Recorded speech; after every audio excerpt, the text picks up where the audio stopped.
Știai că al tău creier reprezintă doar 2% din greutatea totală a corpului?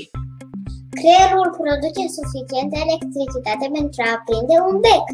Dar acest lucru îl știai? Creierul unui adult este cuprins între 1,3 kg și 1,4 între dimensiunea și greutatea creierului și inteligență, să știți în schimb că nu este nicio singură legătură. Știai că partea stângă a creierului controlează partea dreaptă a corpului și partea dreaptă a creierului controlează partea stângă a corpului. Ce de-a stângă, cea de-a dreaptă. Dar știai că, dacă este sănătos, creierul tău nu își pierde niciodată capacitatea de a învăța? Știai că râsul activează 5 părți diferite ale creierului? Salutare, dragi copii! Nu suntem la un concurs de curiozități în ceea ce privește creierul. Suntem la o nouă întâlnire a grupului Vestea Bună Online. Vă spun bun venit și fiți atenți pentru că lucruri noi învățăm aici. Și nu doar despre Daniel și a sa istorie în Biblie relatată.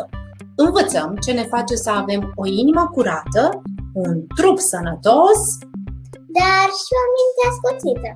Iar pentru început să ne jucăm împreună cu Estera. Estera!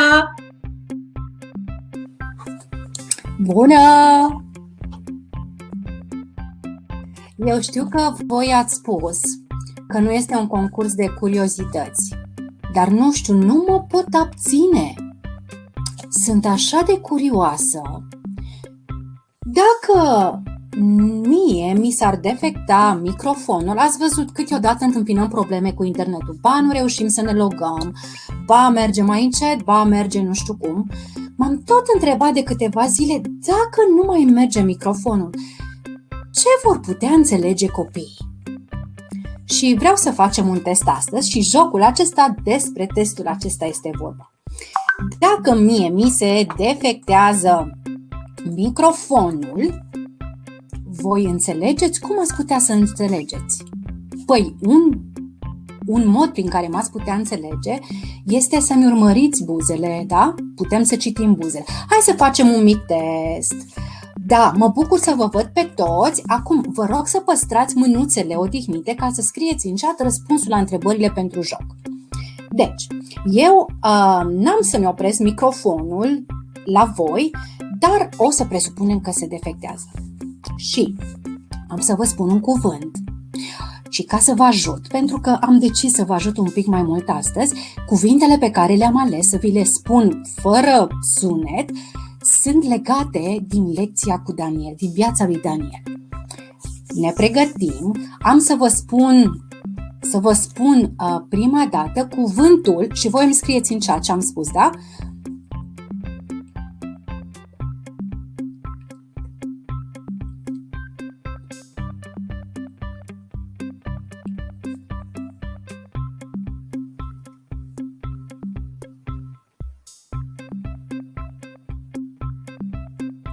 Sunt tare curioasă cine poate să-și dea seama mai repede. Copiii de pe webcam sau copiii de pe YouTube? Mai spun o dată, mai stric o dată microfonul. Uite, chiar am să-l opresc.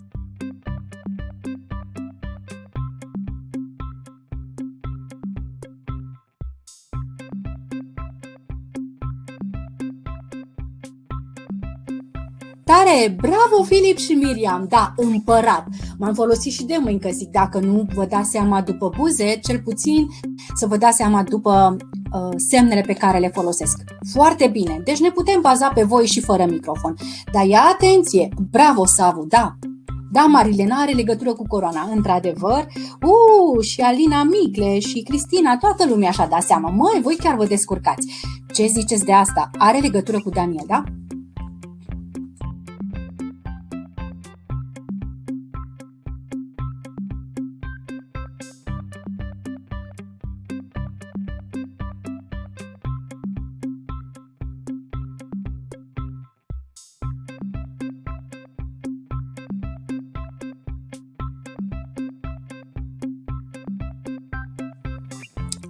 Oare v-ați dat seama? Ia să văd. Uite, unii deja scriu răspunsul de la... Da, este o întârziere, vedeți de ce vreau să vedem cât ne putem baza pe tehnologie? Că primim răspunsurile voastre puțin mai târziu, dar nu din cauza voastră. Așa se întâmplă cu internetul. Agnes, da, și Maia, mâncare. Ia ce ne spun cei de pe... Cristina are legătură cu postul lui Daniel, da, pentru că el n-a mâncat tot felul de mâncări. Măi, sunteți chiar grozav! 2 cuvinte, fără microfon și ați știut? Fiți atenți. Are legătură cu Daniel, da?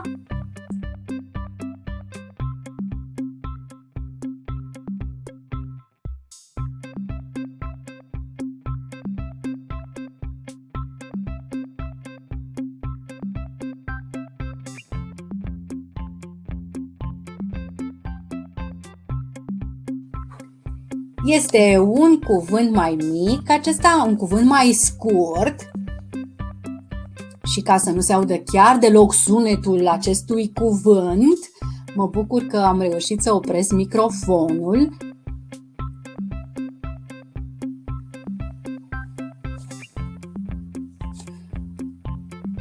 Și ia să văd. Hei, deja pe YouTube ne scriu 2 persoane, Alina, Violeta, da măi, leu, Beni, ai dreptate, leu, da, are legătură cu groapa cu lei, leu, 3 cuvinte fără microfon? Cum să nu fiți grozav? Sunteți grozav, da, Tea, excelent răspunsul. Fiți atenți.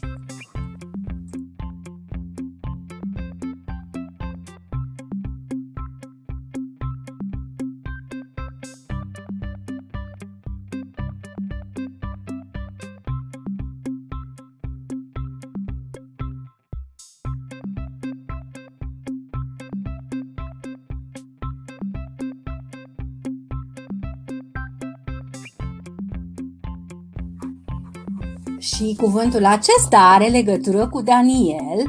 Am încercat să mă folosesc chiar și de mânuțe și de semne și mă uit și pe chatul de aici și mă uit și pe chatul de acolo. Să văd cine... Eva B. Eva, da, acesta a fost cuvântul. Persida Matei, inteligent, este asemănător cu înțelept, da? Este o mică diferență, poate ne veți scrie voi care e diferența între înțelept și inteligent. Înțeleptul nu doar că știe lucruri multe, dar face alegeri extraordinare. Da, Marilena are legătura cu creier. Bravo! Băi, ce de cuvinte aici! Fiți atenți, mai am un cuvânt. Că apoi o să se repare microfonul, da? Sau deștept, ar putea să fie și deștept cumva, Marinela, da? Atenție, tot legătură cu Daniel, da?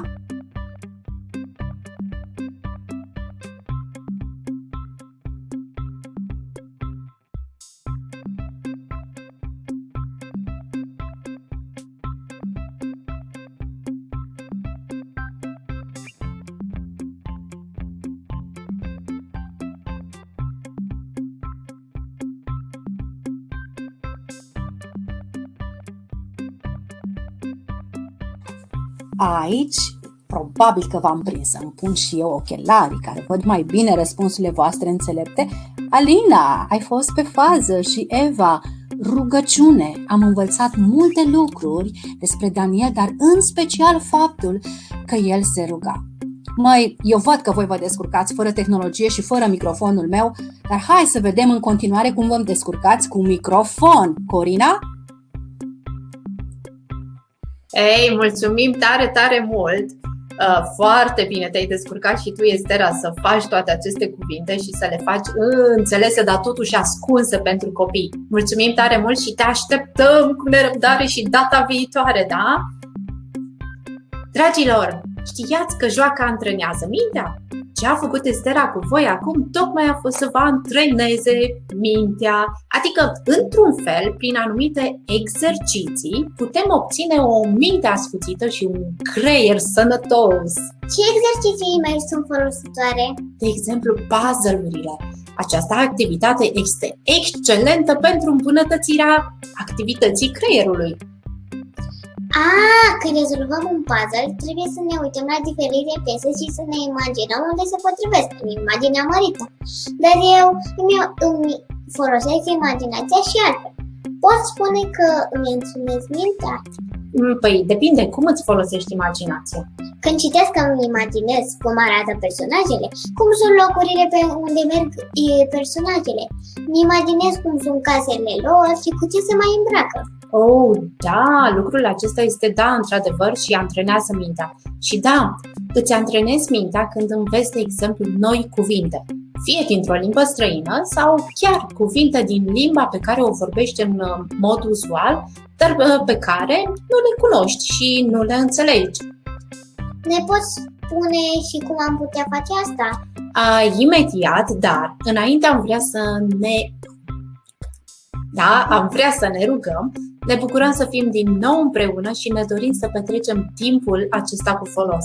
Așa că vă invităm, strângem mâinile, închidem ochii și vrem să ne rugăm. Da? Doamne, îți mulțumim pentru o nouă întâlnire la grupul Vestea Bună Online. Te rugăm, Doamne, să ne ajuți să fim atenți, Doamne, la ceea ce Tu vrei să ne înveți. Te rog să protejezi, Doamne, copiii aceștia, familiile lor și împreună să Te cunoaștem mai mult pe Tine. În numele Domnului Iisus ne-am rugat. Amin. Deci putem face cuvinte noi învățate. Ce putem să facem cu ele? Deci ce putem face cu cuvintele noi învățate? Pentru că un vocabular bogat te face mai deștept, încearcă să înveți și să folosești în mod corect cuvintele noi. Când citești și întâlnești un cuvânt necunoscut, caută să afli ce înseamnă, fie întrebând pe părinții tăi, fie căutând în dicționar. Apoi, folosește acel cuvânt de 5 ori în următoarea zi pentru a-l memora. De exemplu, dragi copii, care a fost ultimul cuvânt nou pe care voi l-ați întâlnit și l-ați învățat? Da? Vreau să-mi scrieți în chat acolo care este ultimul cuvânt pe care poate îl știți, ați reușit să descifrați misterul și vedeți voi înțelesul lor sau poate încă nu știți, da? Cuvântul meu le-am găsit în Cronicile din Narnia. Ce cuvinte? Ce cuvinte am întâlnit eu și nu le-am înțeles sau au fost țărănoși? Țărănoși? Da. Tronc și chipzuit. Nu știai ce înseamnă chipzuit, da? Da. Și am vorbit noi puțin. Ia să așteptăm noi și copiii să ne spună pentru ei care este un cuvânt pe care nou, da? Ceva nou. Nezuko? Maia, nu știu ce este. Aoleu, dar eu cred că voi, copii care locuiți în altă țară sau poate învățați o limbă străină, îmi spune și de cuvinte noi dintr-o limbă străină. Uite, sunt 2 cuvinte pe care trebuie să mă străduiesc să le văd și eu ce înseamnă. Foarte, foarte bine, da? Deci ați învățat acum ce trebuie să faceți cu acele cuvinte, da? Căutați sensul lor, puneți-l în vocabularul vostru. Da, bun cuvânt, ironic, da, David. Puneți-l în vocabularul vostru și folosiți-l într-un mod înțelept. Adică nu folosiți cuvântul acela deștept pe care voi l-ați învățat la întâmplare doar ca să arătați, da? Ei bine, iar pentru copii acestea sunt cuvintele. Muzica ajută creierul. Să știți că ajută chiar foarte mult. Studiile arată că, ascultând muzică, poți găsi multe soluții noi pentru problemele pe care le-ai de rezolvat. Păi eu zic să ascultăm o melodie, să ne mai fie ușor să găsim soluții la probleme. Dacă ascultăm muzică, ne ajută, dar să știți, dacă și noi cântăm, e și mai bine. Chemăm familia Anca pentru a cânta împreună.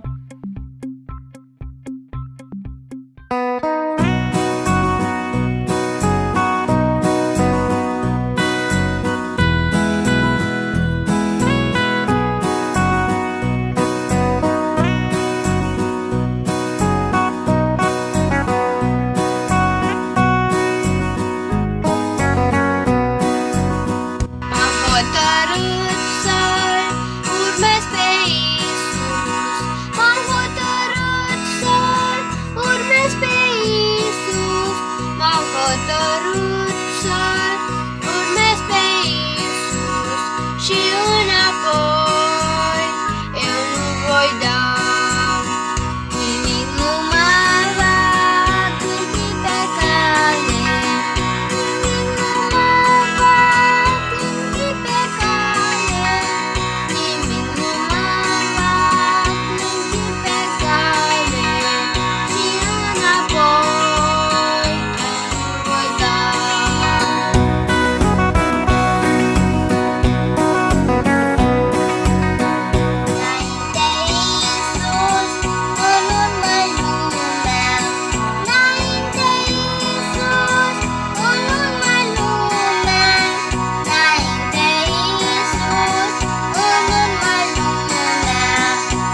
simt creierul antrenat.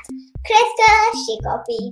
Și copiii observ că aveți multe cuvinte noi, fie că le-ați auzit și nu știți încă înțelesul, fie că le știți și puneți-le în vocabularul vostru de zi cu zi și astfel vă îmbogățiți vocabularul.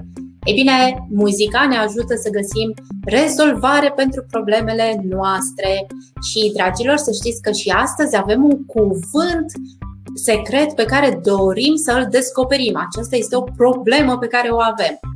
Azi vrem să descoperim o rețetă veche pentru o minte ascuțită. Avem diferite obiecte în spatele nostru care ne pot antrena mintea într-un singur loc, însă vom găsi rețeta care poate fi găsită doar după ce descoperim literele cuvântului secret. Literele cuvântului secret sunt ascunse pe parcursul întregului program sub forma diferitelor indicii, da? Fie că sunt, de exemplu, fructe sau legume sau animale sau păsări. Trebuie să rețineți litera cu care începe fiecare cuvânt, așa cum v-ați obișnuit deja, dar de data aceasta să știți că sunt 8 litere. Vor fi așezate în ordinea în care se scrie cuvântul, așa că fiți atenți tot timpul și notați literele inițiale. Când am descoperit a 8-a literă, vom încerca să găsim locul în care este rețeta, dar și să vedem care este rețeta, da? Este ceva ce nu face mintea sănătoasă, care dăunează creierului? Da. Dragilor, uitați, chiar am o idee. Aș vrea copii să-mi scrieți voi în chat ce nu ne face sănătoasă mintea, da? Ce dăunează creierul. Dar până când voi ne scrieți acolo și abia aștept să văd voi care este părerea voastră despre chestii nesănătoase pentru creierul nostru, vă voi spune despre cel mai dăunător, unul dintre cele mai dăunătoare, dar care este foarte des folosit. Să știți că dăunător este să petrecem mult timp în fața ecranelor pentru a vedea desene animate, filme sau jocuri. De ce sunt dăunătoare? Pentru că îți servește o lume întreagă fără să te ajute să-ți folosești imaginația, fără să te pună să gândești. De exemplu, când citești despre aventurile unui șoricel pe nume Jerry, îți poți imagina cum arată, cât de lungă este coada, cum are urechile, dar când îl vezi, nu mai poți adăuga nimic. Uite, copiii ne spun acolo că, uite, jocurile electronice, Flavius, da, este adevărat, David, este adevărat, băutura, să știți că afectează creierul, ori de câte ori cineva, un copil mai ales bea, tot alcoolul se duce la creier, iar creierul locuiește la propriu într-un vas cu alcool, iar băutura îi face rău creierului. Uite, telefonul, să te uiți la televizor, să nu faci sport, ne spune cineva, da, este adevărat. De aceea e mai bine să citim cartea decât să vedem cartea într-un film.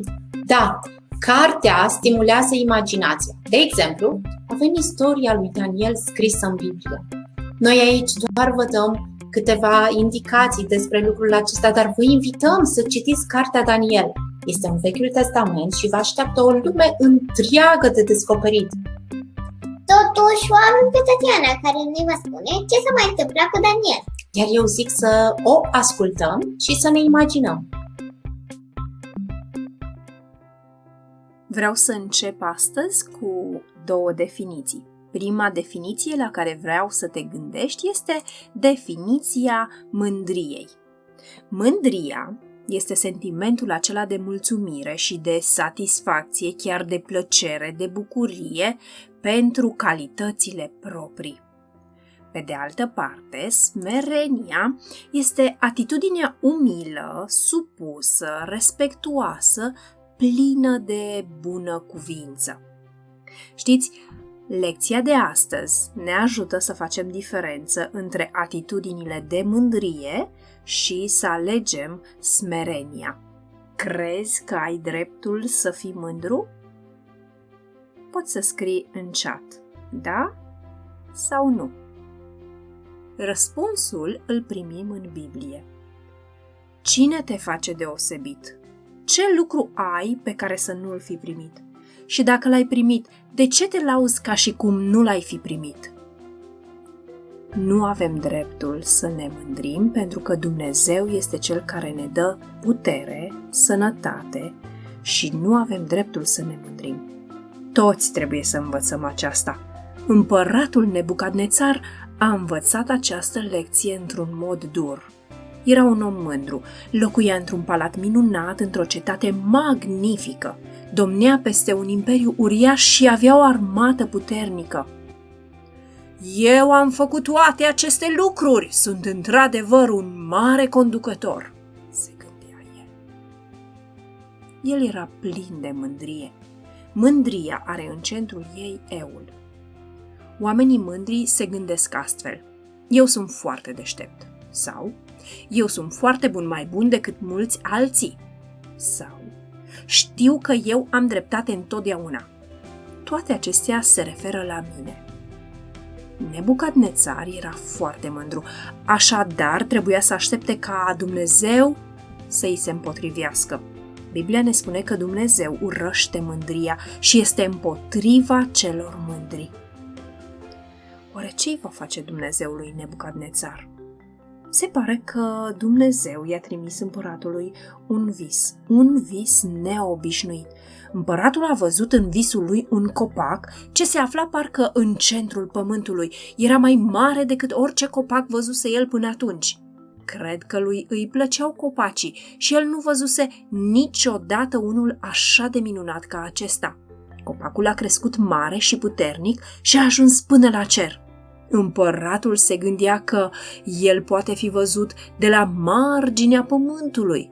Și copacul nu avea doar frunze frumoase, ci și multe fructe. Fructele lui erau bune pentru a fi consumate de oameni, animale și păsări.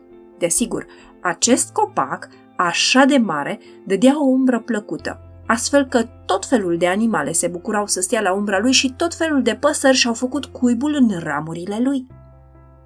În timp ce, în visul lui, Nebucadnețar se bucura să privească la acest copac minunat, s-a întâmplat un lucru ciudat. El a văzut că din cer a venit un înger. Nebucadnețar a descris acțiunea îngerului în felul următor. Îngerul a strigat: tăiați copacul și rupeți ramurile, scuturați frunza și risipiți roadele, izgoniți animalele sălbatice de sub el și păsările din ramurile lui.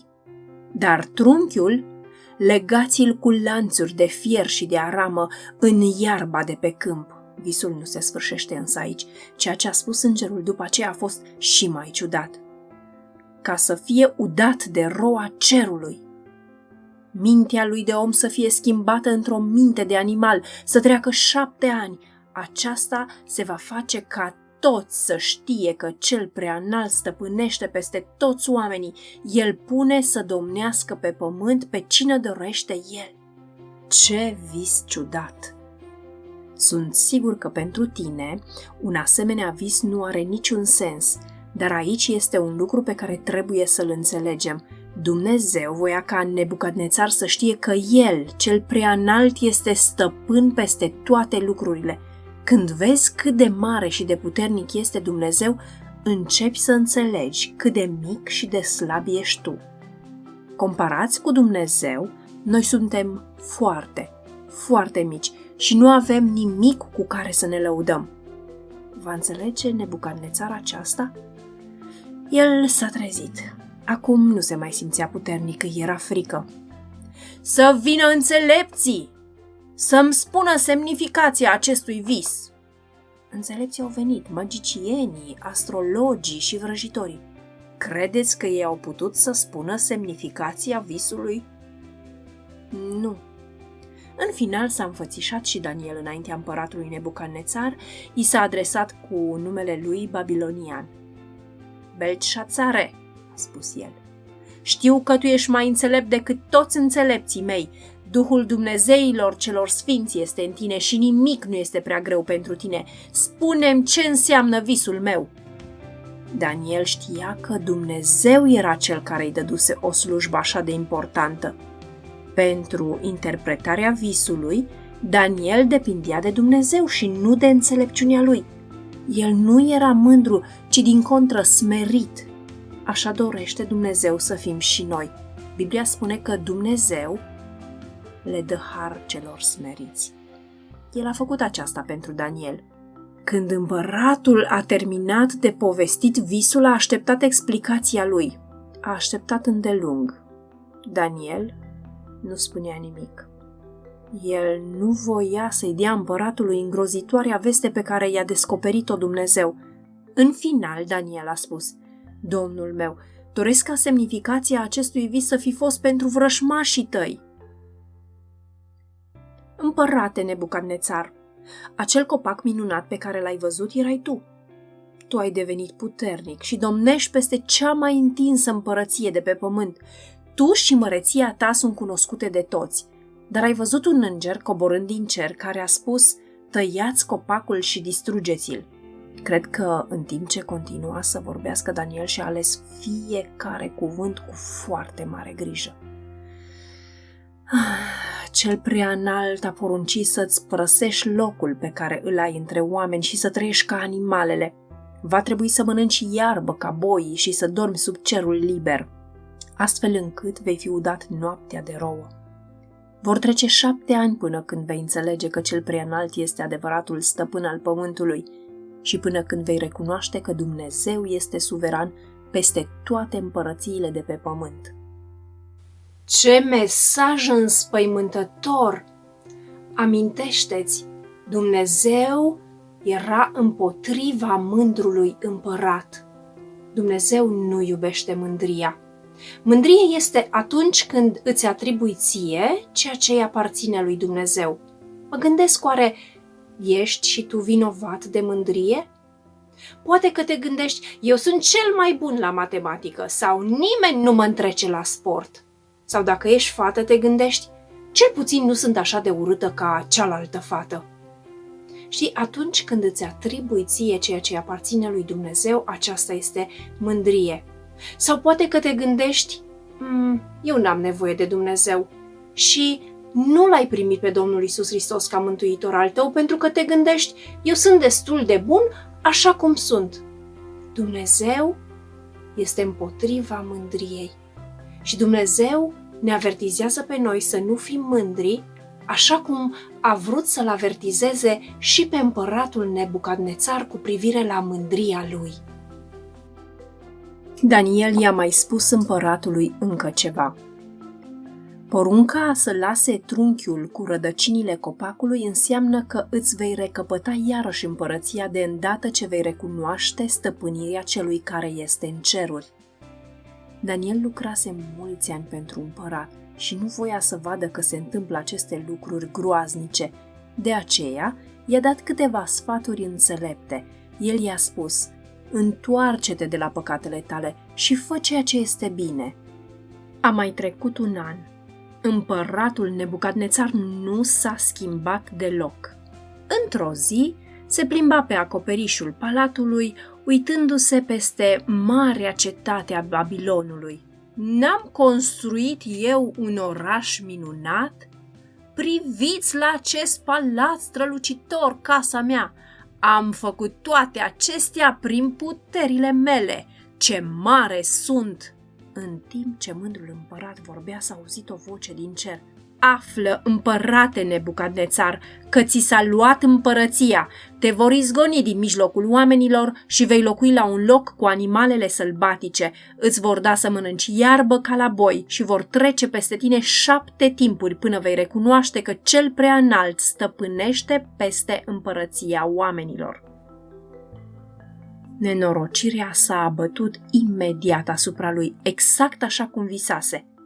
Împăratul Nebucadnețar a fugit din palat ca un nebun și a alergat pe câmp unde a devenit ca un animal. A mâncat iarbă ca boii, părul i-a crescut ca penele vulturului, unghiile de la mâini și de la picioare n-au mai fost tăiate și au crescut lungi și încovoiate ca ghearele păsărilor. Ce viață oribilă trăia! Biblia ne spune în cartea Proverbe, la capitolul 29, mândria unui om îl coboară. Gândește-te la asta. Mândria poate să te distrugă. Mândria te ține departe de Dumnezeu. Nu te lăuda atunci când câștigi un premiu. Dacă ești copilul lui Dumnezeu, laudă-L pe Dumnezeu pentru aceasta. Dacă ești bun la sport, dacă ești frumos, laudă-L pe Dumnezeu pentru tot ceea ce El a pus în tine. Dumnezeu nu vrea ca tu să continui cu mândria ta. Dacă ești ceea ce ești, este datorită lui Dumnezeu. Faptul că ai păcatele iertate, faptul că vei ajunge într-o zi în cer cu Dumnezeu, faptul că ești copilul lui Dumnezeu, nu este meritul tău, ci este meritul lui Dumnezeu și Dumnezeu merită să primească lauda din gura copiilor săi pentru ceea ce El a investit în noi, pentru ceea ce a pus în noi. Se pare că împăratul Nebucadnețar nu voia să învețe lecția aceasta. Timp de 7 ani lungi, mintea lui Nebucadnețar a fost confuză și el a gândit și a trăit ca un animal. Nu mai era conducătorul puternic pe care toți îl respectau și îl admirau. În loc de aceasta, el a suferit efectele teribile ale unei boli mentale. În cele din urmă, mândria lui păcătoasă îi ruinase viața. La sfârșitul celor 7 ani, Nebucadnețar a spus: Mi-am ridicat ochii spre cer și mi-a venit iarăși mintea la loc. Am binecuvântat pe cel prea înalt, l-am lăudat și l-am glorificat.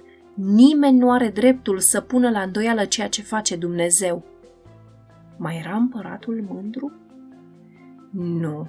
El a învățat că Dumnezeu este puternic, iar el nu. Dumnezeu luase în viața lui Nebucadnețar locul prioritar al eului lui. Dumnezeu l-a smerit pe împărat. Un om mândru spune: eu pot să trăiesc liniștit fără Dumnezeu.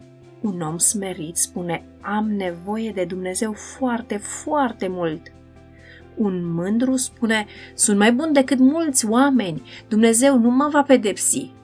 Însă un smerit spune: sunt rău și păcătos, merit pedeapsa lui Dumnezeu. Un om mândru spune: vreau să-mi conduc singur viața. Pe când cel smerit spune: vreau ca Domnul Iisus să stăpânească în viața mea. Întrebarea este: ce fel de om ești tu, mândru sau smerit? Până la urmă, împăratul Nebucadnețar a declarat în felul următor: împărăția lui Dumnezeu este o împărăție veșnică. Se pare că a învățat lecția despre mândrie. Dar tu ai învățat astăzi că nu trebuie să te mândrești. Cere lui Dumnezeu să te ajute să veghezi și în fiecare zi din viața ta să fii smerit. Știi, cea mai rea formă de mândrie este atunci când spui despre tine: eu nu am nevoie de Dumnezeu și eu o să ajung la Dumnezeu prin propriile mele puteri. Nu te amăgi singur. Biblia spune: celor smeriți le dă har. Dacă vrei să ai parte de harul lui Dumnezeu, renunță la mândria ta, vino la Domnul Iisus și cere-ți iertare de păcatele tale și atunci vei avea parte de harul lui Dumnezeu.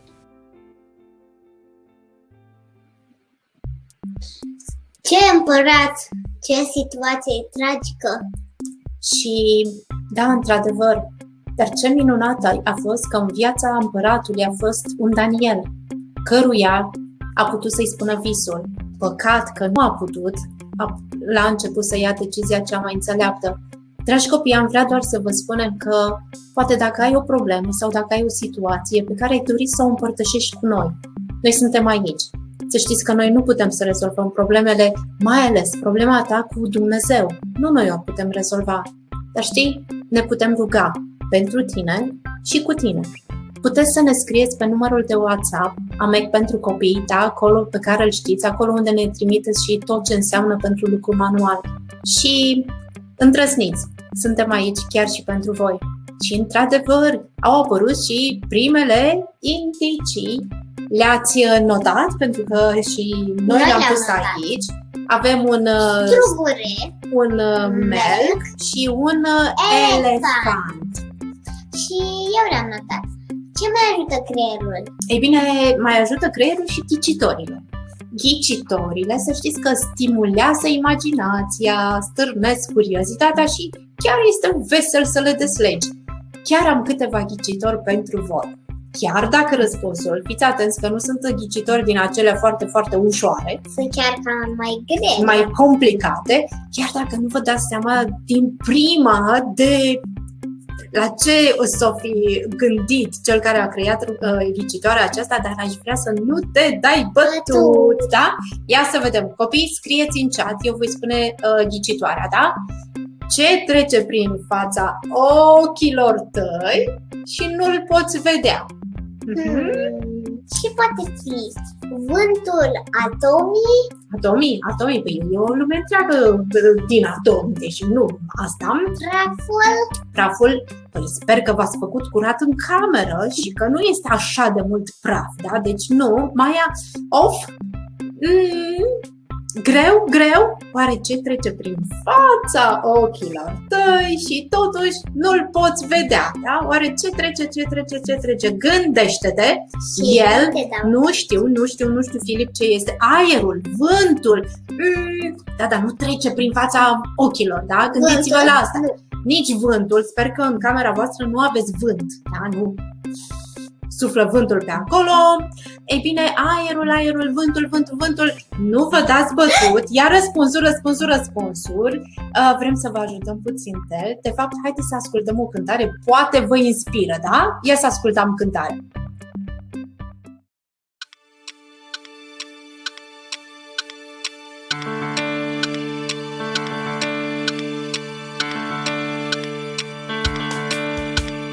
Tic-tac bate ceasul zgomotos, tic-tac oare trece cu folos, tic-tac timpul care mi-este dat, tic-tac pentru Domnul cât am dat. Cu înțelepciune, vreau timpul să-l folosesc.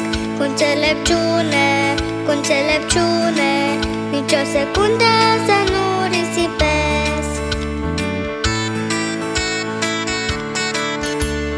Nu, timpul nu este al meu, nu e darul lui Dumnezeu.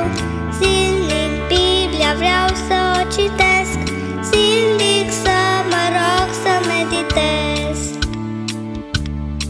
Cu înțelepciune, vreau timpul să-l folosesc. Cu înțelepciune, nici o secundă să nu risipesc. Chiar azi și altora eu vreau să spun, chiar azi despre Domnul meu cel bun. Mereu timpul vreau să-l folosesc, ca în credință să sporesc. Cu înțelepciune, vreau timpul să-l folosesc. Cu înțelepciune, nici o secundă să nu risipesc.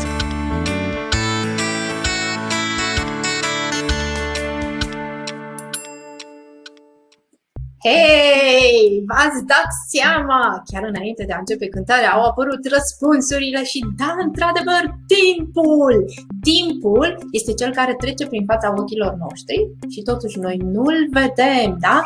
Trec orele, trec zilele și chiar ani. Dragilor, să știți că mai am o ghicitoare. Sunteți gata? Ia să vedem. Scrieți în chat care este răspunsul, da? Ia să. Ce poate umple o cameră, dar nu ocupă spațiu? Deci ce poate să ocupe o cameră, dar nu ocupă spațiul? Și nu este timpul, da? Deci nu vă mai gândiți la timp. Ia să vedem. Ce-o fi și de data asta? Oare praful? Păi, sper că v-ați făcut curat în cameră. Păi, să nu umple. Curat. Deci poate să umple o cameră, da? Ne uităm timpul. David, să știi că nu este timpul la asta. Cred că ai spus pentru cealaltă ghicitoare. Ei bine, da. Aerul? Nu. Aerul, da, dar nu ocupă spațiu și aerul poate să fie, dar nu este, da? Deci nu este. Deci nu este aerul, da? Ei bine, aș vrea să vă spun că este lumina. știți ce aduce lumină în gândurile și alegerile noastre? E bine, pot fi multe. Eu știu un verset care spune așa: cuvântul tău este o lumină pe cărarea mea. Da, cuvântul lui Dumnezeu. Da, despre Biblie, cuvântul lui Dumnezeu se poate spune că este o candelă, este o lumină, da? Și Biblia are multe promisiuni pentru fiecare dintre noi. Mai este ceva ce putem face pentru a ne antrena creierul? De fapt, mai este ceva. Pe de o parte, trebuie să ai grijă de hrana pe care o dai pentru creier. Aș vrea să-mi scrieți, de exemplu, până vă spun eu câte ceva, aș vrea să-mi spuneți voi dacă nucile, de exemplu, care sunt foarte, foarte, foarte bune pentru creier, dacă sunt fructe sau semințe sau legume, da? Vreau să-mi scrieți în chat acolo. Ia să vedem, da, și până atunci, până când îmi spuneți voi mie dacă sunt fructe, semințe, legume, nucile, vreau să vă spun că și tot felul de alune, da, toată categoria aceasta de alune diferite, dar și peștele gras și untura de pește, uleiul de măsline, avocado, ciocolata neagră într-un conținut ridicat de ciocolată neagră, dar și zaharurile din miere, să știți că ajută creierului. Deci, ce sunt nucile? Ce sunt? Semințe. Benny ne spune că sunt semințe. Da, pot fi semințe pentru că arată, nu? Ca niște semințe. Da, dar nu sunt semințe. Da? Păi arată ca niște semințe. Au coajă groasă și chiar au format creierul. Da, sunt în interior, da, acolo, dar nu sunt semințe. Uite, Flavius ne spun că sunt legume. Ei bine, vrem să vă spunem că nucile, de fapt, sunt fructe, sunt catalogate ca și fructe și sunt cele mai bogate în nutrienți folositori pentru creier.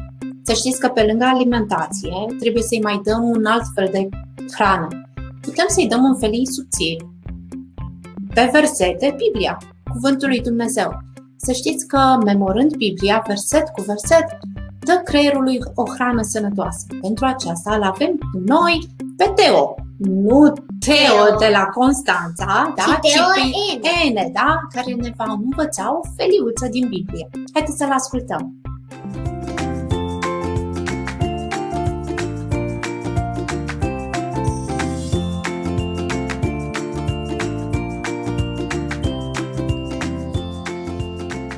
Când a fost ultima dată când te-ai îmbrăcat cu ceva frumos? Poate ai făcut o fotografie, ți-a plăcut foarte mult acea rochiță sau acea cămașă și de-abia așteptai să te vadă și alții îmbrăcat cu ea.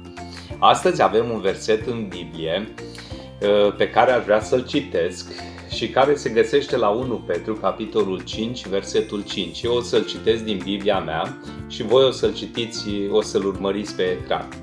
Să fiți împodobiți cu smerenie, căci Dumnezeu stă împotriva celor mândri, dar celor smeriți le dă har. 1 Petru, capitolul 5, versetul 5. Cred că deja v-ați dat seama cu ce ar trebui să fim împodobiți, îmbrăcați. Cu smerenie. Ce înțelegem prin cuvântul smerenie? Ce înseamnă aceasta?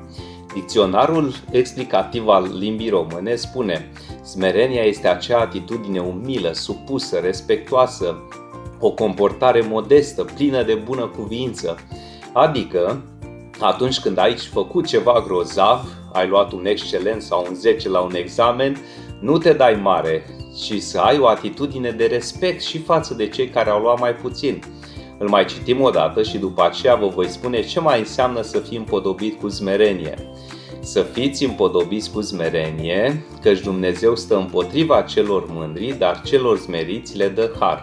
1 Petru, capitolul 5, versetul 5. Aceasta mai înseamnă să nu ai despre tine o părere mai înaltă decât se cuvine.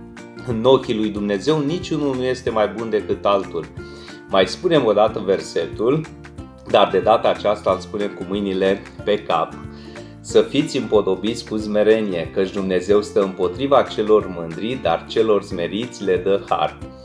Versetul în continuare spune: căci Dumnezeu stă împotriva celor mândri. Aceasta înseamnă că Dumnezeu este împotriva omului, copilului mândru. Cu toate că El ne iubește pe toți la fel, El totuși nu este de acord cu această stare de mândrie. Cel mai bun exemplu pe care l-ați auzit de om mândru a fost Nebucadnețar. săptămânile trecute în lecțiile despre Estera, am făcut iarăși cunoștință cu un om mândru și acesta este Haman.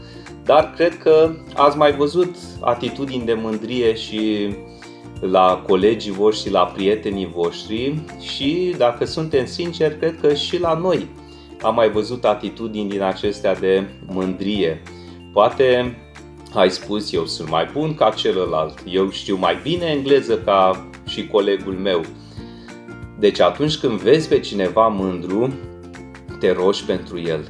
Nu să te rogi să fii ca el, pentru că dacă nu se schimbă sau tu nu te schimbi de această stare de mândrie, va fi foarte rău de tine în viitor, pentru că Dumnezeu stă împotriva celor mândri.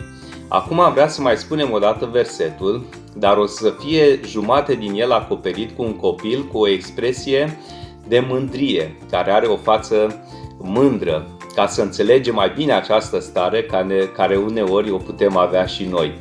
Să fiți împodobiți cu smerenie, căci Dumnezeu stă împotriva celor mândri, dar celor smeriți le dă har. 1 Petru, capitolul 5, versetul 5. Ei bine, și am ajuns și la ultima expresie din verset, care spune că Dumnezeu dă har celor smeriți. Ce înseamnă aceasta? Înseamnă că El are grijă în mod special de cei care au o comportare smerită, plină de respect față de El și față de semenii Lui. Cel mai bine se observă acest lucru în comportamentul nostru. Este ceva ce se observă de la distanță. Nu poți spune despre tine că ești smerit, deja a dispărut de mult smerenia de la tine dacă spui așa ceva, ci alții vor observa din comportamentul tău dacă ești mândru sau ești smerit. Deci atenția trebuie să se concentreze asupra ta. Dacă te-ai încrezut în Domnul Iisus ca mântuitor personal, nu permite să se strecoare în mintea ta gânduri și atitudini de mândrie. Și dacă s-au strecurat, cere-i lui iertare, pentru că versetul de astăzi ne spune că Dumnezeu stă împotriva celor mândri. Cred că nu ai vrea ca Dumnezeu să stea împotrivă. Mai spunem ultima dată versetul, dar de data aceasta îl acoperim cu doi copii, unul care are o atitudine de mândrie și celălalt una de smerenie. Să fiți împodobiți cu smerenie, căci Dumnezeu stă împotriva celor mândri, dar celor smeriți le dă har. 1 Petru 5 cu 5.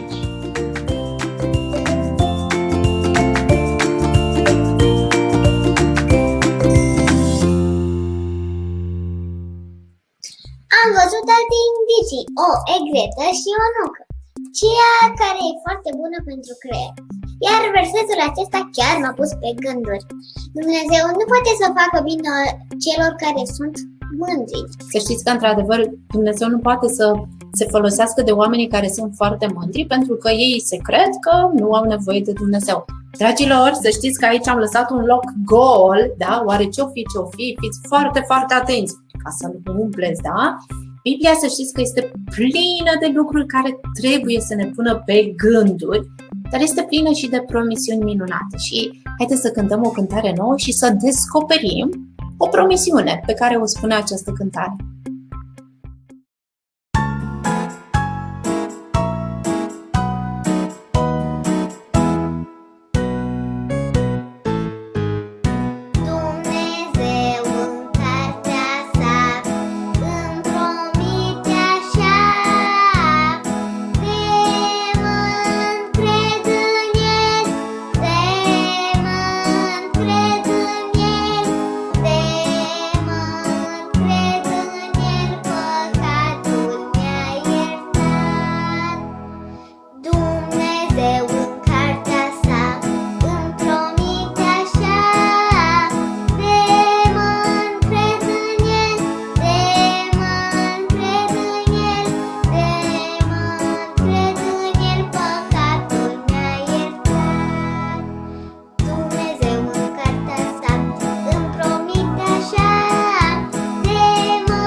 Sper că fiecare dintre voi a văzut și a putut să vadă o Tichei, da, și putem să completăm acolo. Nu știm ce este, poate este chiar ceva ce ține de răbdare, dragilor, sau de Biblie, da? Ei bine, ne bucurăm pentru că suntem în continuare aici. Dar știi pe cine nu am văzut? Nu avem pe nimeni la călătorii în misiune. La călătorii în misiune, ba da, sunt niște prieteni buni și foarte pasionați. Să știți că nu vă dezvălui mai mult, dar aș vrea să vă spun că ceea ce dă sănătate creierului sunt și prieteniile noastre, știți? Pot fi prietenii sănătoase sau pot merge la doctor dacă nu sunt sănătoase? Bună gluma cu doctorul, dar să știți că pot fi prietenii care nu îți fac bine. Fie să te îndepărteze de Dumnezeu, fie să te îndemne să faci rău, poate să minți sau să te porți fără smerenie. Acum înțeleg, un prieten bun te va îndemna să faci lucruri bune. Daniel a avut prieteni buni, dar și Daniel a fost un prieten bun. Vrem să vă facem cunoștință cu foarte bunii noștri prieteni.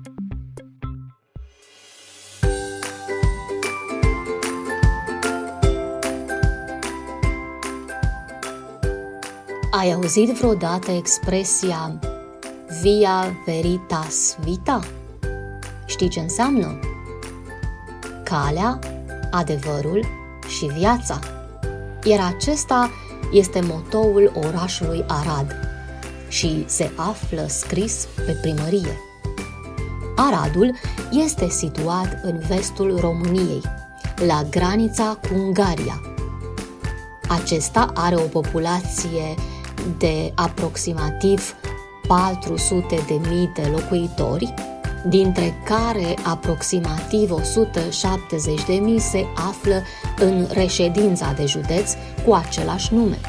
Dintre aceștia, 60.000 sunt copii, sub vârsta de 14 ani. Gara din Arad este cea mai modernă din țară, prin ea trecând zilnic peste 100 de trenuri care călătoresc către majoritatea județelor din România și chiar în străinătate. Primul tramvai modern din România a fost produs la Arad. Acestea sunt tramvaiele Imperio. Sunt rapide, confortabile, iar călătorii se bucură de Wi-Fi gratuit. Cetatea Aradului a fost construită cu mulți ani în urmă de împărăteasa Maria Tereza. Aceasta are formă de stea și este așezată pe o insulă înconjurată de râul Mureș. În interiorul ei se află o mănăstire și o garnizoană a armatei. Pe lângă aceasta se mai găsesc și alte cetăți medievale, precum cetatea Șoimoș, Șiria, Dezna și Ineu. Aradul se bucură de numeroase izvoare naturale, precum Lipova. Este un izvor de apă minerală, iar Mocrea are o apă minerală cu miros distinctiv de ouă clocite, folosită ca tratament. Celebrul scriitor Ion Slavici, care a trăit în Arad, s-a inspirat în scrierea romanului Moara cu noroc dintr-un loc real din apropierea locului său natal. Câteva biserici istorice din județul Arad am putea numi Biserica Roșie, Biserica Maria Radna, Biserica Romano-Catolică Vinga și cel mai mare lăcaș de cult, Catedrala Sfânta Treime. Familia Doboș, Mitru și Ica, împreună cu copiii lor, Adelin, Delia și Caleb, coordonează lucrarea AMEC în Arad și slujesc la peste 7.000 de copii în fiecare an. Ei se ocupă de grupuri de copii și adolescenți, organizează tabere, instruiri, întâlniri cu învățătorii, distribuiri de literatură, evangelizări în aer liber și multe altele. Rugați-vă împreună cu noi pentru evangelizările în aer liber. întâlnirile de Paște și distribuirile de literatură planificate în această lună. Dumnezeu să pregătească vreme frumoasă, voluntari, resursele financiare și să ajute cât mai multe persoane prezente să descopere că Isus este calea, adevărul și viața. Via Veritas Vita.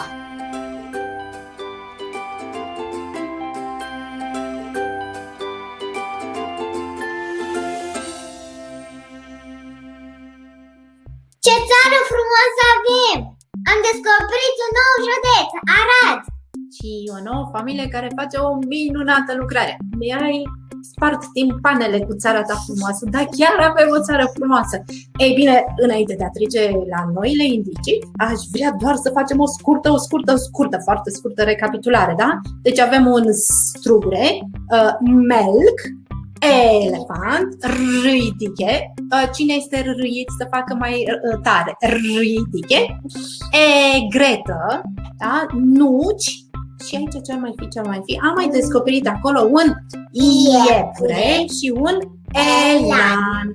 De fapt, dragilor, să știți că acestea chiar au fost ultimile indicii, așa că dacă ți le-ai notat pe toate, vezi care este cuvântul de acolo și vrem să vedem, să descoperim unde este rețeta pentru o minte sănătoasă, dar mai ales, da, să vedem care este rețeta aceasta și vei merge de fapt.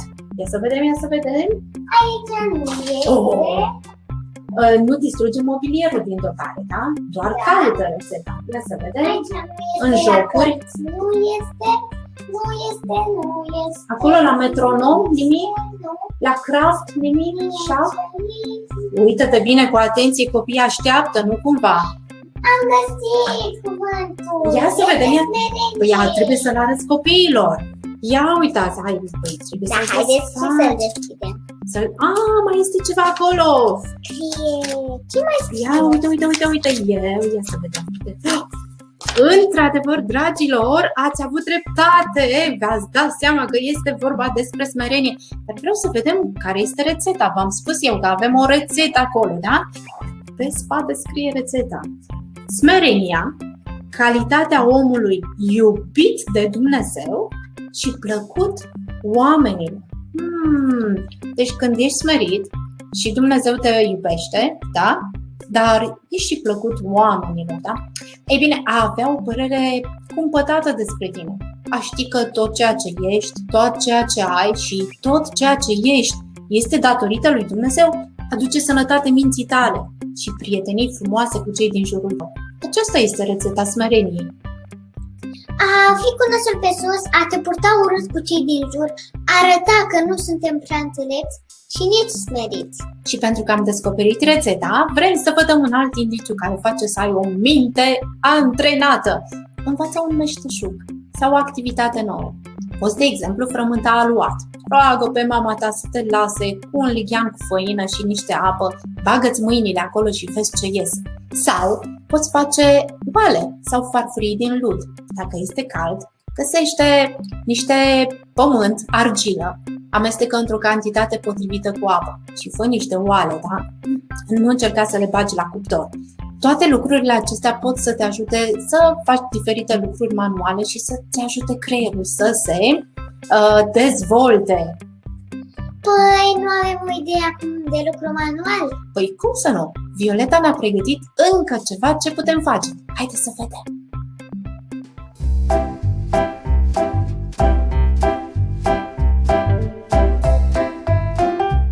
Dumnezeu l-a găsit vinovat pe Nebucanețar. Atunci când găsim vinovatul, îl luăm la închisoare în cătușe. Pentru lucru manual o să facem cătușe.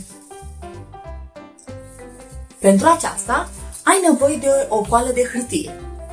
Îndoi-o, apoi tai-o și lipește-o exact ca un video. Pe ele am scris adevărul central. Dumnezeu stă împotriva celor mândri, dar celor smeriți le dă har. O cătușă este închisă și am scris pe ea că Dumnezeu stă împotriva celor mândri, iar una este eliberată, este deschisă, pentru că Dumnezeu dă har celor smeriți, adică îi eliberează. Acestea sunt cătușele mele, de-abia aștept să le văd și pe ale tale. Spor la lucru!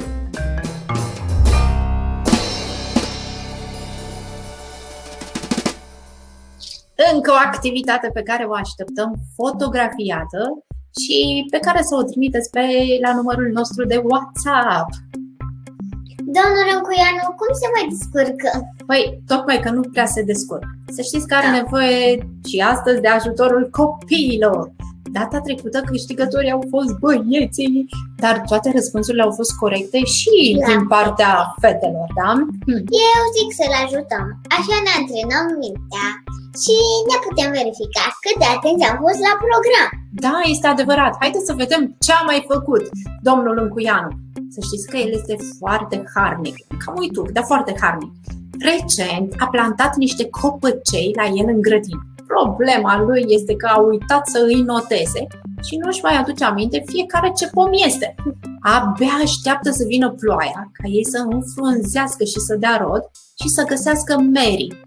Merele sunt fructele preferate ale doamnei Încuianu și vrea să îi culeagă câteva.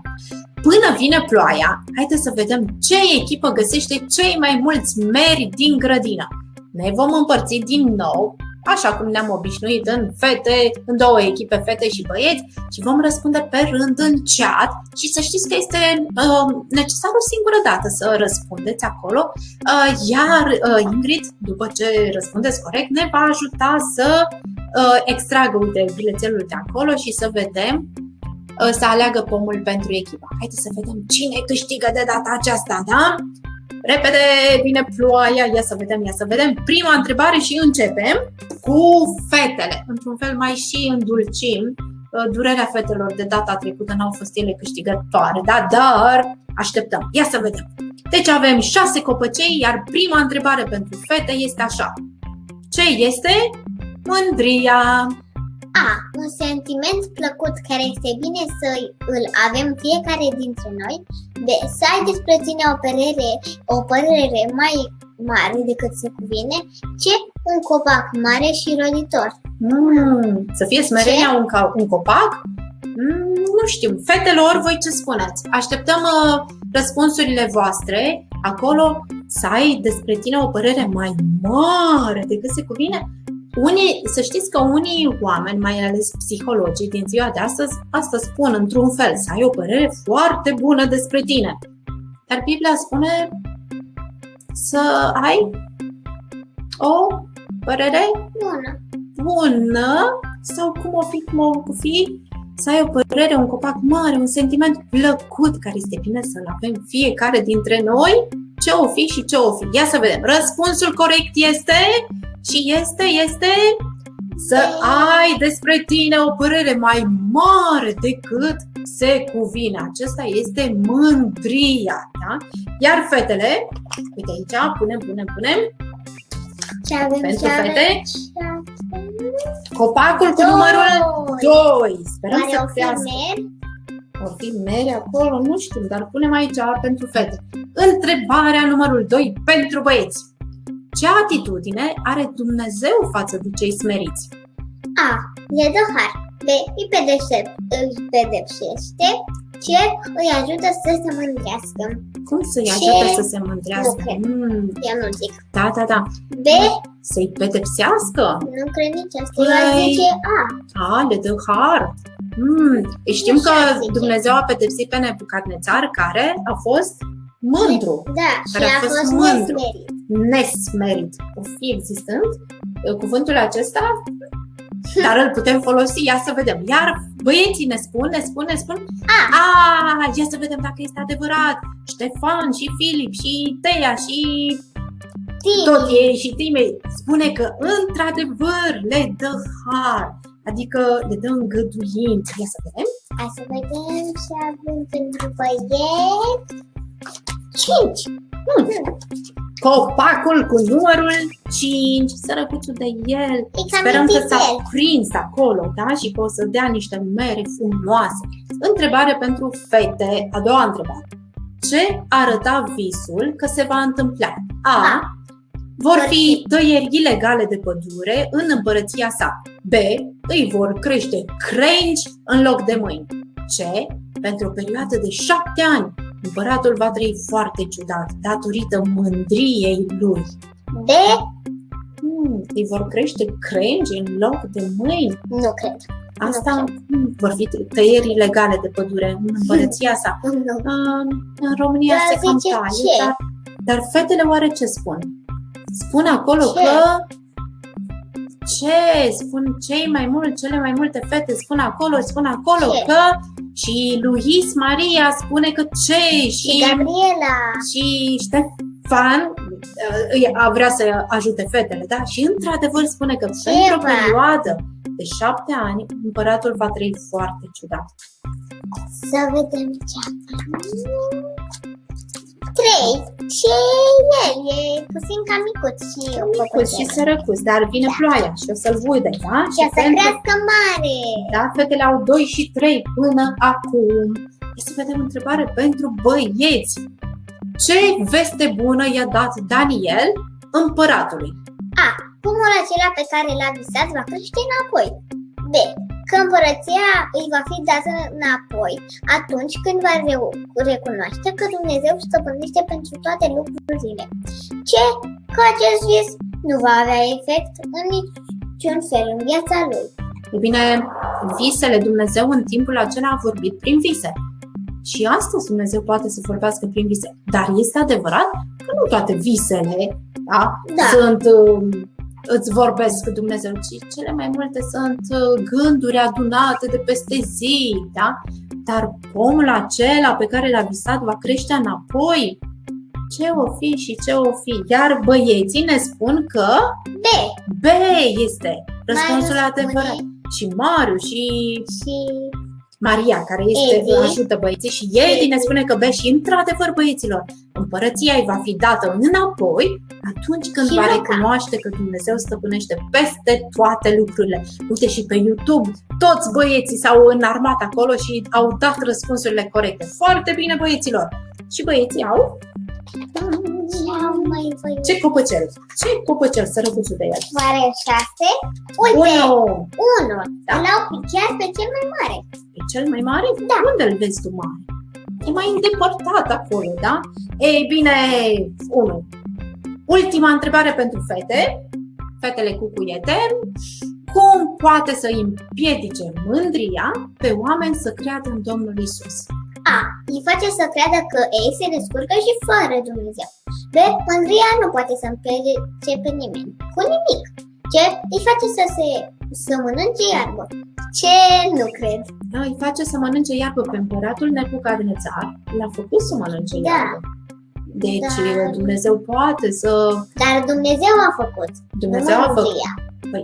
Păi a venit în urma mândriei pedeapsa lui Dumnezeu. Deci, Și mândria și Dumnezeu a făcut-o. Știți, nu toți oamenii care sunt mândri ajung să mănânce iarbă. Dumnezeu are pedepse diferite, dragilor, să știți. Dar fetele spun, le ascultăm pe fetele spun acolo uite, și uite, spune Timea că mândria nu poate să împiedice pe nimeni cu nimic. Să știți că, într-adevăr, mândria nu are așa un picior pe care îl punem în fața piciorului tău care te face să cazi. Dar este un fel de a spune, dacă Dumnezeu, mândria te poate face să cazi. Și fetele spun că ia să vedem dacă este îi face să creadă că ei se descurcă și fără Dumnezeu. Dacă și tu ai impresia că te poți descurca vreo clipă fără Dumnezeu, să știți că eșecul scrie în dreptul tău. Ia aminte. Fetelor, aveți pomul cu numărul 4. La fete. Fetele au 2, 3, 4. Ce interesant. Ce coincidență. Ce coincidență. Sunt 3 numere consecutive. pentru cine nu a învățat încă ce înseamnă consecutiv, Numere una după alta. un număr unul după altul, dar luați-l în vocabular și folosiți-l mâine de 5 ori pentru a vă intra în vocabular. Și ia să vedem ultima întrebare pentru băieți. 6. Ce poți face atunci când ești ispitit să fii mândru? A. Trebuie să alegi 2 km pentru a scăpa de acest sentiment. B. Să-ți amintești că Dumnezeu este Cel care te ajută, să-i mulțumești și să-L lauzi. C. Faci o prăjitură bună și o împarți cu prietenii tăi, ca ei să vadă ce bine te pricepi tu la gătit. Of. Băieților, așteptăm răspunsul Văd că vostru. băieții nu spun ce. Cred că sunt răspunsurile de la cealaltă întrebare. Da. Dar știi, să alegi 2 km pentru a scăpa de acest sentiment, Nu cred. nu știu de ce 2 km și nu 5, Da, sau nu chiar un sfert, un sfert. sau un pas. Da, eu cred că după ce alergi 5 km tot ai un sentiment de mândrie. Poate să fie, uite ce bun sunt că am reușit să alerg 5 km, da? În doar Sau, 10 minute. Sau... Da, să faci o prăjitură bună și uite, băieții ne spun că B este răspunsul adevărat. Chiar așa o fi? Chiar așa o fi? Uite și pe YouTube tot. Într-adevăr, dragilor, să îți amintești că Dumnezeu este Cel care te ajută, să îi mulțumești și să îl lauzi pe El, da? Ce Și număr ultimul ar fi? copăcel, Numărul cu numărul 6. numărul cu numărul, de fapt nu există, ci este bilețelul cu numărul 6. Ei bine, ia să vedem, dragilor, fetele 2, au 3, 4. numere consecutive, iar băieții au 5, 6, 1. Uitați, haideți, am o idee. Ca să vă puneți mintea la contribuție, chiar când aveți numere, puneți-le în ordine crescătoare sau în ordine descrescătoare. Vă antrenați mintea. Îi lăsăm pe copii și tu în mintea ta, da? Dar ia să vedem acum, domnul Încuianu, câți meri o fi având pe acolo. Ia să vedem, da? Ei, a venit ploaia și începând să Domnul crească. Încuianu văd că nu s-a îmbrăcat bine, nu s-a pregătit. Nu s-a pregătit de ploaie? Nu. Nu are umbrelă sau Da. nu are pelerină. Ei bine, 1 de la băieți sunt cu mere! Iubi! Ce mai avem? 2 sunt cu Pere. pere sau lămâi. Iubi! Nu este. Deci 2 nu are ce să-i ducă. 3 sunt cu portocale, deci nu are nici asta cum să fie. 4, iubi, sunt cu mere, deci fetele au un punct, un copăcel. Și 5, mere. Și 6, și 6 nu sunt niște portocale, dar mandarine sau ce-or fi acolo. Dar știi ce este important? Faptul că fetele au răspuns așa de bine și de data aceasta, dar băieților care au răspuns și ei la fel de bine au adunat mai multe puncte și au găsit mai mulți copaci cu mere. Mai multe puncte. Nu mai multe puncte, da, e adevărat. Mai mulți meri. Mai mulți meri. Dragi fete, vă rugăm frumos să spuneți acolo copiilor, să spuneți băieților și felicitații și să nu vă pară rău. Iar voi băieții, aveți mare grijă nu cumva să vă mândriți. Pentru că este împotriva, care Dumnezeu stă împotriva celor mândri. Dragilor, cred că Domnul Încuianu e vecin cu noi. Aici chiar a venit ploaia. da, să știți că pe la noi este o vreme mai întunecoasă și chiar și pe timp ploios putem face multe pentru a nu ne plictisi, dar și pentru a fi mereu cu o minte agilă. Poți, de exemplu, citi cartea întrebărilor cu meditații și să știi că dacă ești mai micuț sau poate ești obosit cu ochii și nu vrei să o citești, dar ai vrea să o asculți. Să știți că ascultând piese de teatru la radio, da? Sau poate povestiri la radio, sau ascultând Radio Vestea Bună și chiar poți să asculți cartea întrebărilor cu meditații, câte o meditație pe zi, la radio. Ei bine, știți că noi vă întrebăm, pentru cei care ați citit. Noi suntem acum la volumul 2 din cartea întrebărilor cu meditații și este o meditație acolo care întreabă lucrul acesta. Ce este un martor?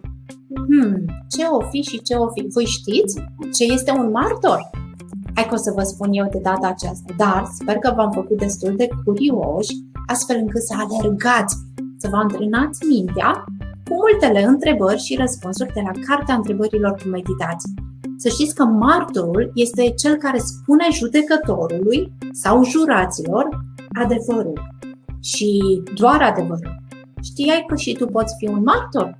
Dacă știi adevărul despre Dumnezeu, dacă știi că Dumnezeu a putut ierta păcatele tale, tu poți fi un martor pentru ceilalți. Putem fi martori uneori și fără să vorbim. Adică felul nostru de a arăta dacă suntem copiii lui, Dumnezeu sau nu. Da, felul în care arătăm, adică cum ne îmbrăcăm, cum ne purtăm, dar și felul în care luăm decizii. Și deciziile pe care le luăm, să știți că arată spre Dumnezeu sau pot să arate spre tine. Da? Adică eu sunt mare, eu sunt tare. Dragilor, a venit timpul să ne despărțim. Acum, voi puteți spune altora ce ați auzit astăzi. Puteți să invitați pe colegii voștri. Chiar dacă i-ați mai invitat și poate că n-au venit până acum, mai trimite-le o dată invitație. Pot fi prietenii voștri sau poate verișorii voștri pentru a fi împreună cu voi și cu noi. Și să nu uităm să ne hrănim bine creierul și să-l antrenăm. Bine spus! Să știți că un ultim antrenament bun pentru creier este rugăciunea. Știai? Când ne rugăm, avem pace și căpătăm putere să mergem mai departe. Și chiar prin rugăciune, spunând câteva cuvinte lui Dumnezeu, dar și lăsând pe Dumnezeu să ne vorbească, putem găsi multe răspunsuri la problemele noastre. Dragilor, ne rugăm. Închidem ochii și vrem să ne rugăm. Doamne, îți mulțumim pentru timpul petrecut împreună astăzi. Îți mulțumim pentru cuvântul Tău. Îți mulțumim pentru fiecare adevăr de acolo. Îți mulțumim pentru sănătatea pe care o lași minții noastre. Doamne, Te rugăm, ajută-ne să strângem cuvântul Tău în inima noastră, să nu ne mândrim și să luăm cele mai bune decizii pentru Tine. Îi încredințez și pe copiii aceștia în mâna Ta și pe noi. În numele Domnului Iisus ne rugăm. Amin. Până data viitoare ne putem întâlni pe site-ul pentru copii. Ușor, pentru că nu prea înțelegem. Ce găsim acolo? Pe site-ul pentru copii.net, unde găsim maratonul versetelor biblice, Cartea Întrebărilor cu meditații, dar și grupul Vestea Bună Online. Cântați de Eliza. Dragilor, să știți că așteptăm din partea voastră un scurt video cu imnul acesta pe care să-l cântați. Am vrea tare mult să-l punem într-un colaj și să-l vedem împreună, da? Deci vă lăsăm și pe curând!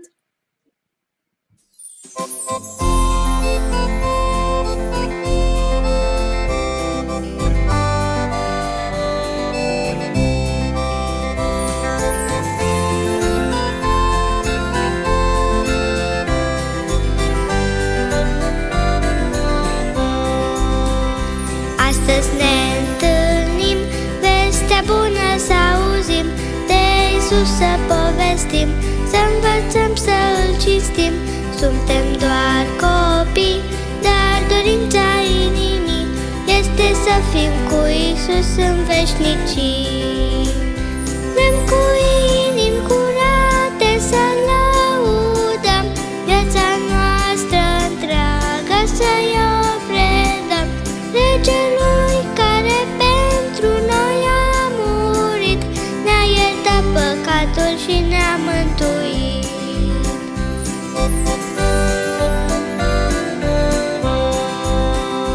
Tot ce învățăm, vrem întâi să aplicăm, cu Domnul să semănăm, viața Lui să o reflectăm, iar apoi vom vrea cuvântul a semăna, vestea bună a o da și altora.